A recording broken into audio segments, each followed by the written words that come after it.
It's your girl Natasha Morrison, and you are now listening to Tenacious Goddess.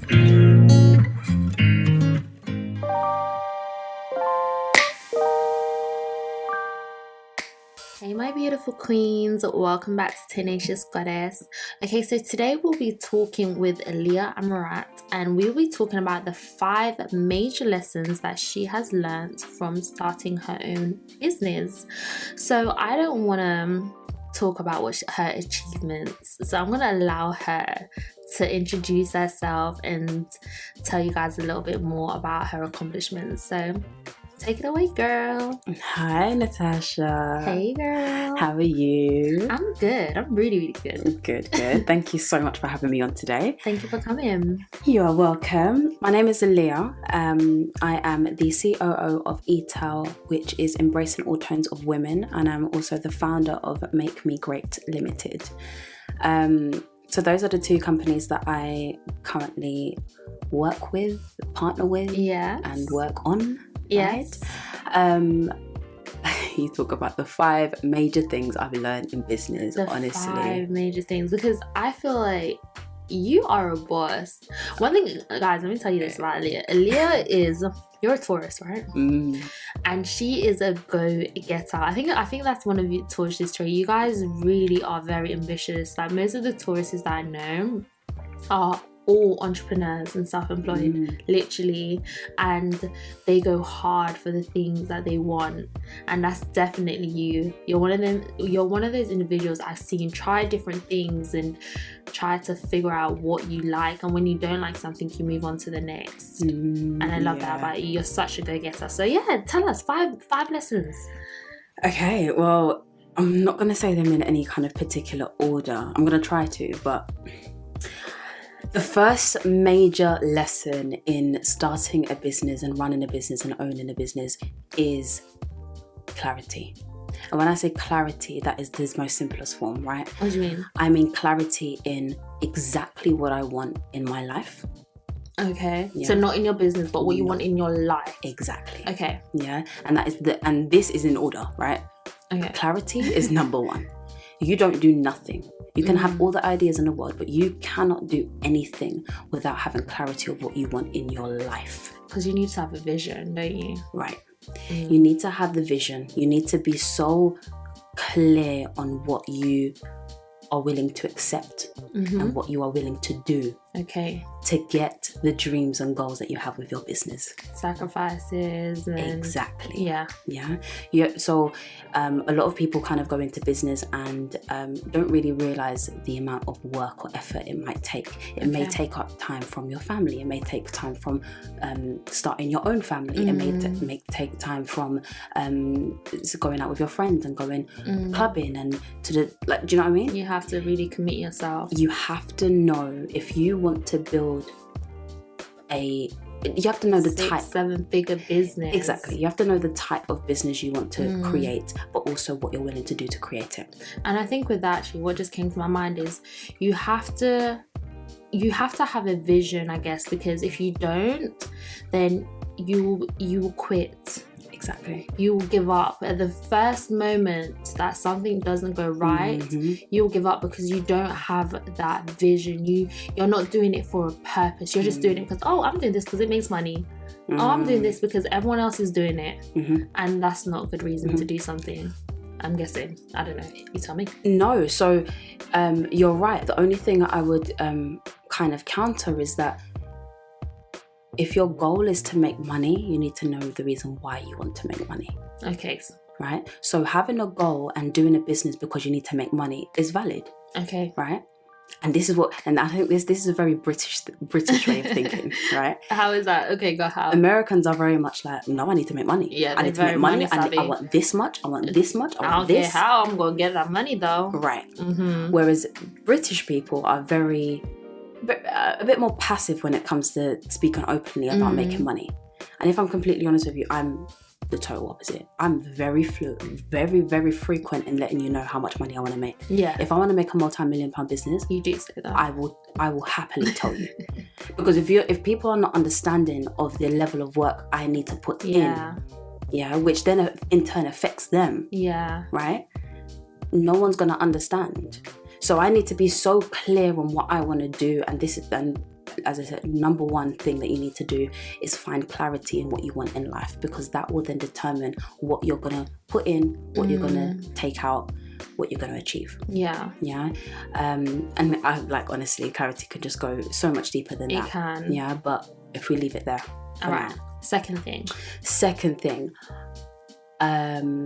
So the second thing, right, leads on from the first thing of having clarity, but it's a little bit different. It's self-awareness. Okay. Yeah. Self-awareness is a journey. Okay. You don't necessarily find self-awareness as soon as you're born. But what does self-awareness involve? I know it might be a silly question. No. It's not a silly question at all. Not at all. Self-awareness for me is knowing when it's too much, knowing when it's not enough, okay, knowing when I need something, okay, and taking away every ounce of ego that is in my body. So going back to the first point that you said, that knowing when it's too much, yeah, knowing when what is too much, the workload, people around, like what's too much, everything, self-awareness, everything about yourself. Yeah, being aware of everything that is happening in your life. Okay. Yeah, so being aware of what you consume, being aware of what you say, being aware of your thoughts, being aware of what you learn and what you don't learn. Yes. Being aware of the people around you. Yes. Yeah, this everybody looks over like, say, it doesn't have a direct correlation with business. It does, because to be fair, when you're building a business, when it comes to everything around you, you have to shut off sometimes. Yeah. And just completely throw yourself into it. Yeah. And you have to throw yourself into, like, so I talk a lot of people talk about balance, right? I don't believe in the word balance. Okay, so what do you believe in? I believe in the word harmony. Ooh, I love that. Yeah. Harmony. I don't know why I just like I love that. but I don't believe in the word balance, because balance is the rule of having everything leveled at the same time, right? But there's so many different aspects to oneself. Yeah, you've got family, you've got self-care, self-love, all that kind of stuff. You've got business, where you make money, career. Then you've got friendships. Then you've got friendships, other external relationships, romantic relationships. Then you've got romantic relationships, and then you've got your children. If you're going to have children, if you're going to have children, and when your children come, right? If that's something you want to do in life. So all of these things cannot all be balanced, and will not, it's true, ever be balanced in your life. Actually, I've never really thought about that, because it can't be balanced. It's impossible. It actually is impossible. So everyone is hooked and is striving for a balanced life. Balanced life.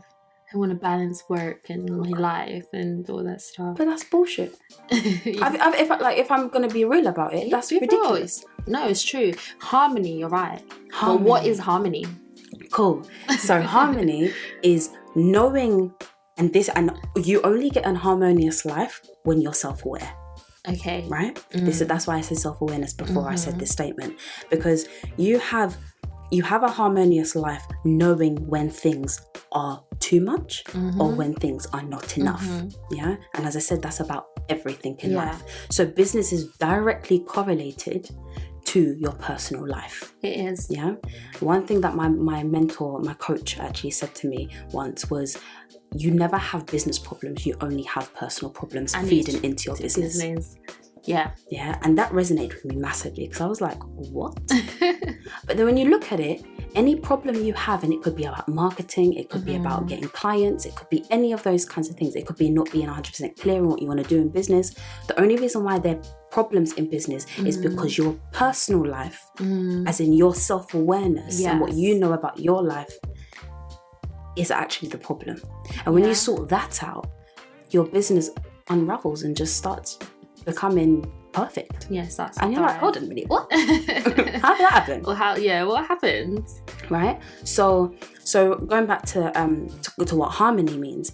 Harmony is being able to allow every part of your life to work in conjunction with each other, to work at the same time with each other. Yeah. But when I need to go 10x and I need to go 10 times harder in my business because I'm trying to get my business from 0 to 1 million. Yeah. If I'm trying to get a business from 0 to 1 million, I need to know that I need to put 0 to 1 million times effort, right?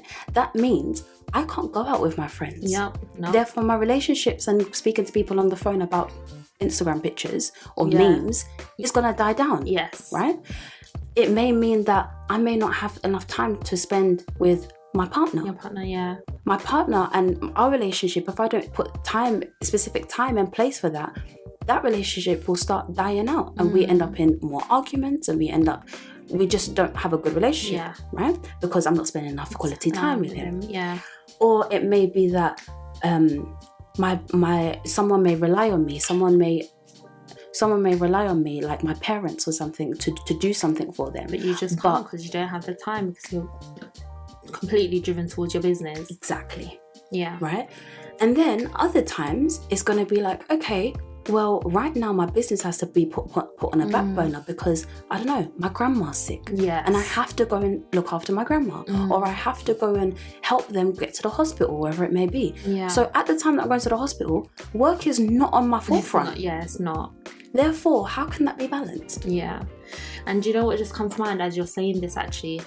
I'm just thinking about the fact that it's about, one, what you said earlier about clarity. You said that you tell people that I'm trying to build a multi-million company, and that's another reason why it's important for things to be in harmony, because if the people around you understand what you're trying to do, and having understanding people around you as well, that's important. Having people who are also on that same, I don't want to say level, but they have a good journey and they understand that, you know what, right now Aaliyah doesn't have time for it. I haven't heard from her in 2 months, but you know what, she's building that multi-million-dollar company, and when she has time, we're gonna go turn up and have a good time.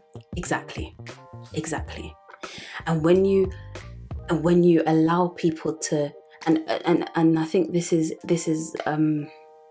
a thing that our community does a lot, right? Our community doesn't like to speak about what we want because we feel like people are going to take our ideas, or people are going to be evil eye, or give the evil eye and things like that, right? And when I say the community, I'm talking about the Black and Asian community. Yes. Right? Especially the Black community. People move in silence. Yeah. And, I mean, there's I feel like people take that out of context, that move in silence thing. Because self-awareness.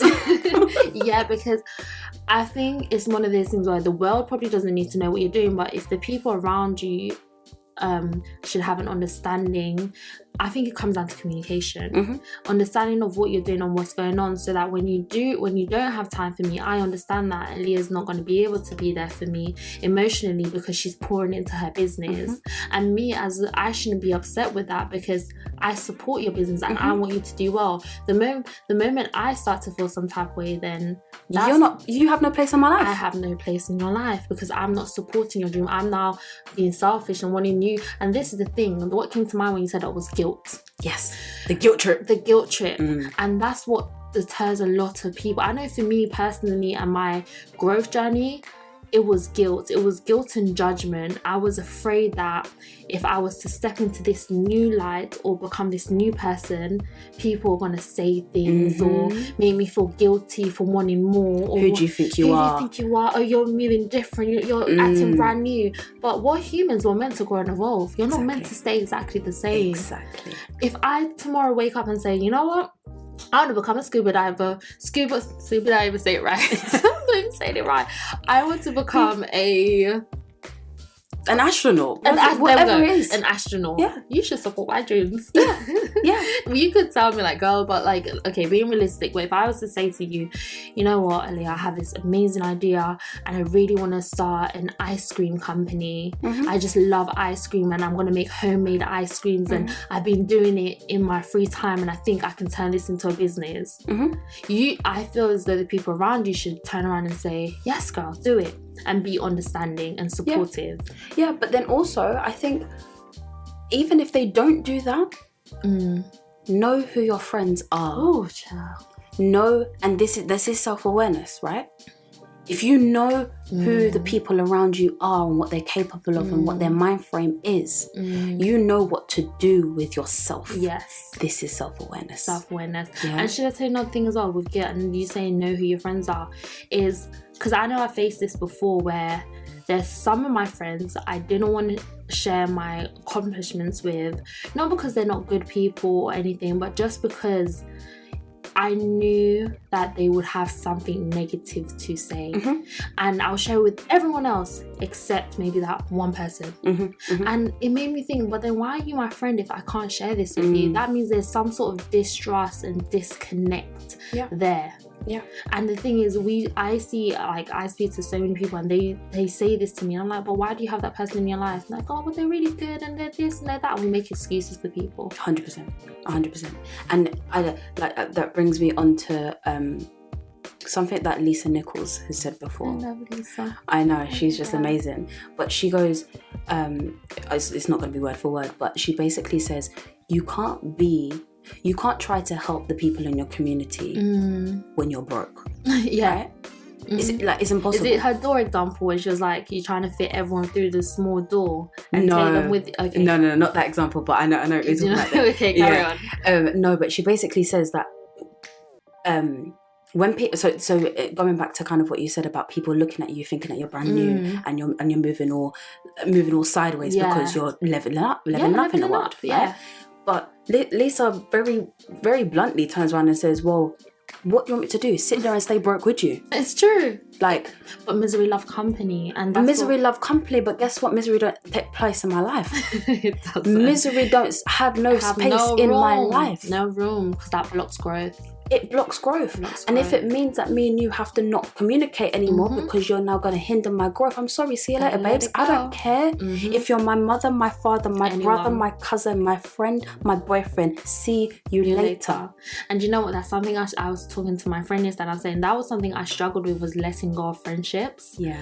But where I'm at now, like, if I lose friends, I'm sorry. I don't mean it horribly, but I just see it as you're on a different path than me. Yeah. Our journeys just don't align, and that's okay. And that's just okay. All right, come on. Number three, it brings me perfectly onto it to be honest, because number 3 is collaboration over competition. Oh, okay. Right, you remind me of something, but go on. So having collaborations and doing collaborations and working together to build a bigger empire, right? Instead of trying to compete with one another. Yes. This is something, especially within our Black community, we do. So guilty right? of it. We try, and this is the reason why we don't tell people our business. Yeah. It goes back to that point. It goes back to that point. Competition, because you're like, oh, well, but I've seen it happen so many times as well, where it's just like, sorry, I'm getting away from your point, but I remember I used to go to this hairdresser's to do my hair, and this woman obviously started her company, her hairdressing salon, and I remember when she was there, you know, the employees would be all nice. The moment she left, girl, here's my number. Nah, she's charging me too much money. I'm just trying to build up my clientele and take them with me and leave. And I was just looking at that person thinking, I do not like you, because here is a woman who's built her company and she's got employees, and you're here trying to, I get that. Poach them. And I just think that's unfair. Why not you just start your own company and get your own clients? But this is what I don't understand, right? Especially within the beauty industry as well, right? And my expertise is actually in the beauty industry. So I've mainly worked with people in beauty. But what I don't understand is that mentality, because no problem. I understand that you need to be able to leverage other people's experience. You need to leverage other people's clients and things like that to build your own. But if you decided to if you had the ambition as a beautician, right? Yeah. You've got the ambition to have your own thing. Yeah. You have the ambition to have your own beauty salon or whatever it may be, and you rent a chair in another beauty salon. Essentially, what you should be doing is going to that salon owner and saying to them, I'm going to give you a proposal for us to collaborate with each other, put each other's brains both together and work together to build up this salon to the maximum capacity and then allow us to franchise. Yes. There we go. Right? Hear me out. And I need to say this I'm very passionate about this because I need to say this very, very direct to every single person listening to this, right? Collaboration over competition. Yeah? You can't have 100% of nothing. It's true. Yeah? When you can have, even if you had 10% of a multi-million-pound company,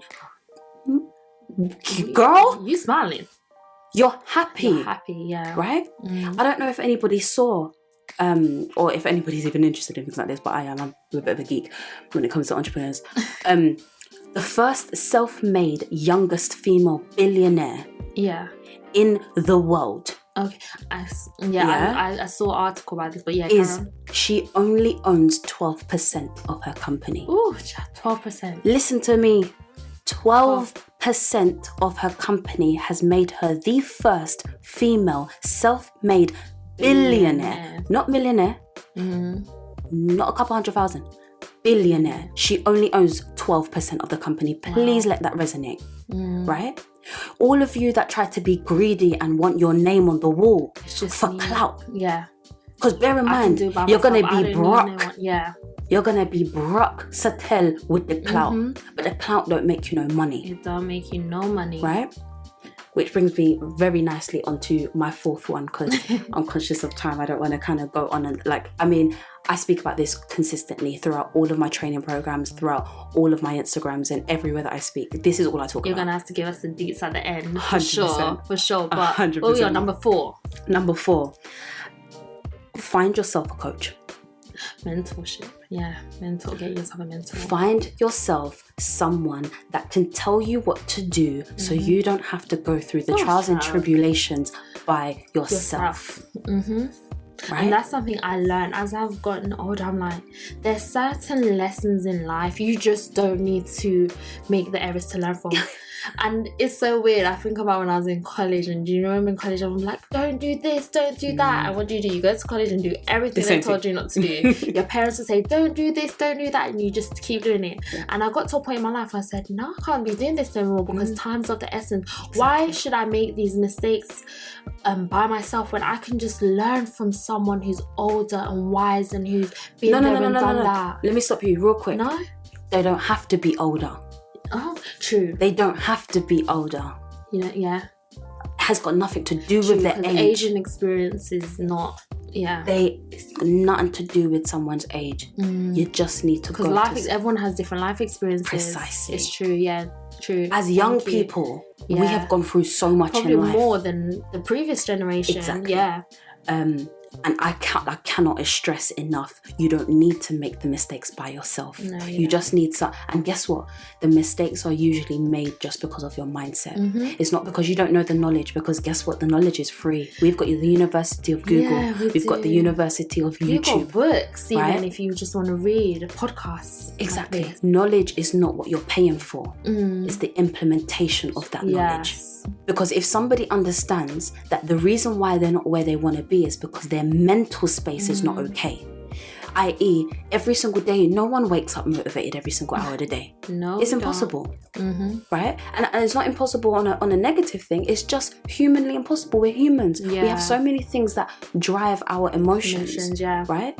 And we do things based on our emotions generally. No matter how much we try to be logical, we do things based on our emotions. So we can't expect to be motivated every hour of the day, but to build a multi-million pound company, you need to be motivated every hour of the day. You do.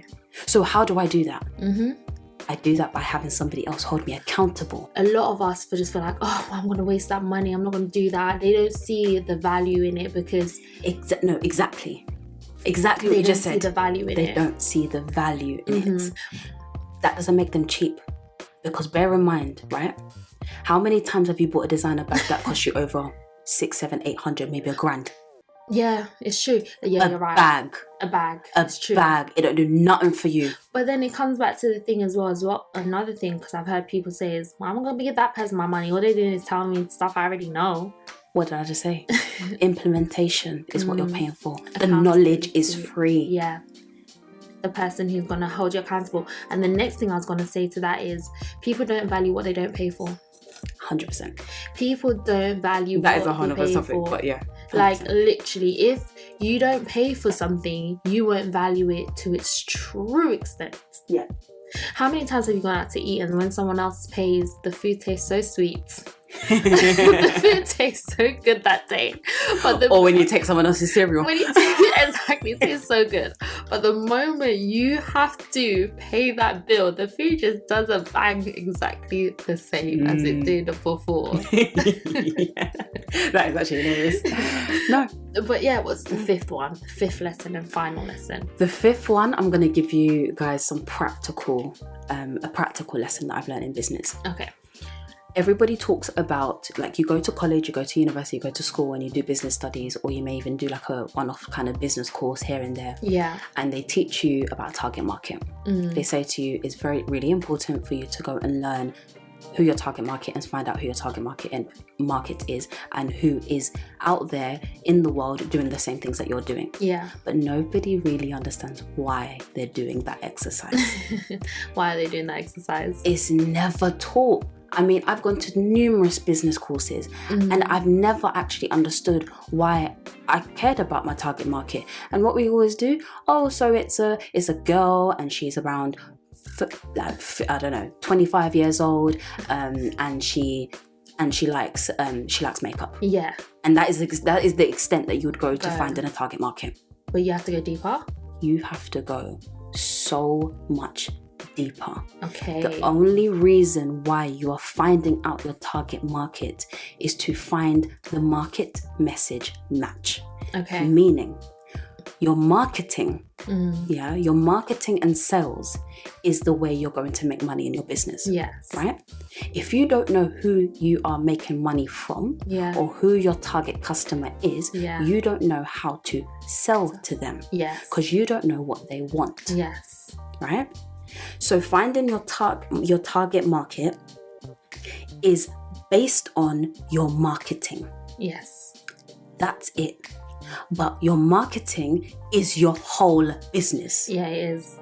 There ain't the business product, without the marketing. Exactly. The product in which you want to sell, the service in which you want to sell is bullshit. Yes. In comparison to the market message match. Yes. Okay. So, quick example: Coca-Cola. One of the multi-billion-dollar company. Massive. Right? Coca-Cola's taste, their drink taste, is actually ranked as the third best tasting drink. Is it? But it is the most profitable soda company in the world. Yes. Why? Marketing. Marketing. The Christmas ad. That's what came to my mind now. Exactly. It's just the brand, the colour, the everything. Marketing, yeah. Yeah. It's nothing to do with the product or service you give to somebody. It's to do with how you market it. Yeah. The only way you can market it correctly is by knowing your customer, your target market, better than they know themselves. Yeah, and that's it. It's funny you say that. I was watching a movie and they was literally saying that in the movie, that you need to know them. You need to know what they want before they know what they want. Precisely. So that when they decide to know what they want, you're already there. Exactly. That is the most practical advice I can give to somebody.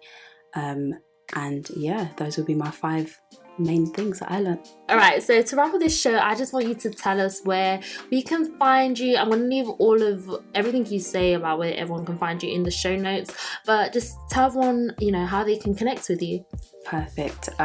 So thank you so much for having me on, Natasha. Of course. This really just, it gives me so much chills talking about things like this. I just love it. So thank you for the opportunity. Where you guys can find me, my name is Aahliyah Amerat. I am known as a business fairy. So if you go onto Clubhouse or literally type it into Google and you'll find a business fairy and you'll see my face. A business fairy. Yeah. But if you look at my actual Instagram, it's Make Me Great LTD. Okay. So my company name is Make Me Great, and I'm also the COO of E.A.T.O.W, which is E.A.T.O.W Global. Okay. So that's E.A.T.O.W Global. Yeah, I was gonna say, can you spell that, girl? Because yeah. Okay, cool. So that's where everyone can find you. That is it. All right. Well, thank you so much, Aahliyah, for being on this show. I hope you guys enjoyed today's episode, and until my next episode, I will talk to you guys then. So, bye.